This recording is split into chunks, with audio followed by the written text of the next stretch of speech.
I tell you what, I just love the bits and pieces you dig up, not just in your columns, but on your blog as well. And there's this tweet I want to show from Greg Jericho that you've put on your blog. This is a bloke who was like, I think, an arts department bureaucrat a few years ago. Then he became famous on Twitter, and then he started writing for The Guardian or Crikey or something like that. Now they reckon he's the chief economist at the Australia Institute, which would kind of make him the chief anti-economist. But anyway, here he says that he shows this graph and he says 3 years, no falls in Australia's greenhouse gas emissions. We need emissions to fall at the rate they did during the pandemic. Instead, nothing's happening. And he's got the graph here that shows how during the pandemic, there towards the end, our emissions plummeted. That ought to tell him something, oughtn't it? I mean, if you want to get rid of all your emissions, shut the whole bloody show down. They've been saying this for years and years and years, haven't they, Chris? You know, we're not anti-capitalist, we're not anti-production, we're not anti-development, we're not anti-humankind.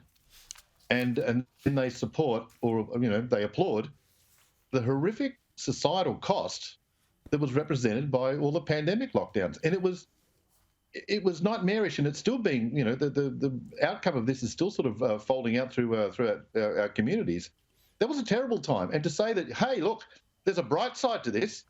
Emissions were down. Well, lardy frickin' da. Well, what a wonderful outcome that is. Yeah, and it also tells us what happens if you to switch off emissions. You actually have to shut down the economy. It's ludicrous. You also highlighted how they used to always say that Australia was one of the worst polluters in the world because our per capita emissions were so high.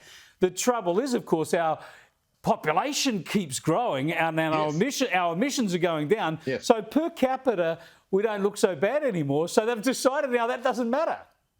Oh, aggressively so. And again, it's our man Jericho who a couple of years ago loudly denounced this per capita nonsense. How dare Scott Morrison use the per capita measure when it came down, when that measure had first been established by none other than Greg Jericho and his climate alarmist mates. So, I mean, I remember writing 10, 15 years ago when this per capita stuff first got a run, that, you know, the easiest way to fix that, if you're so concerned about it, isn't to reduce our emissions, it's to increase our population, if you're just trying to balance one against the other. Yeah. And, the population has increased and we're way down. I mean, we've got to look at the really big, evil, ruinous, you know, hateful emitters, like, for example, Trinidad and Tobago, you know, those bricks. Yes. Hey, I tell you what, Dave Hughes is a great comedian. I usually love his work, and he's often got a lot of sort of insightful jokes and not very politically correct, but he's fallen in with the gang here. Now he's with the Climate Council promoting electric vehicles. Have a look. $2 a litre?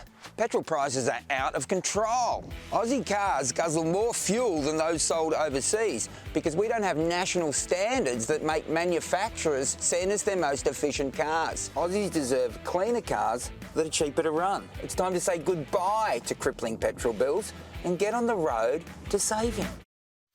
Tim, I think a lot of Hughesy's Ford Ranger driving listeners would see through that nonsense. I'd like to see him stand up in a bar in Warrnambool, his old hometown, and start talking to the owners of Hiluxes and Ford Rangers about that sort of stuff. But again, you know, as we pointed out, as we were talking about before, the answer to the per capita issue was to increase the population. Well, the answer to high petrol prices, reduce all the taxes on petrol. They're huge. They're massive. Exactly. So the majority of the cost in your litre of petrol is taxes. Easy. Come on, son. Yes. Calculator. I know you've got one. You got like 50 houses. You must be able to do a bit of sum addition. Go on for it, son. Now, we know that there's not enough power points to charge your expensive electric vehicles and all the rest of it. Apparently we're light on for EV mechanics too. Can't they just retrain all the old Hoover vacuum cleaner mechanics? Yeah, it's not a surprising outcome. This is, I mean, people who get into vehicle mechanics in the first place are generally interested in cars. They're interested in internal combustion engines and gearboxes and all the things that make vehicles intriguing.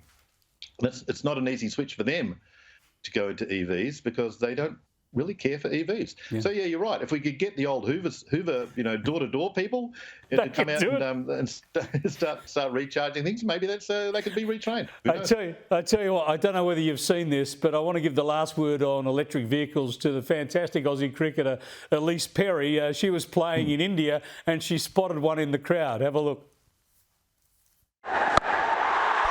She's got all of this again.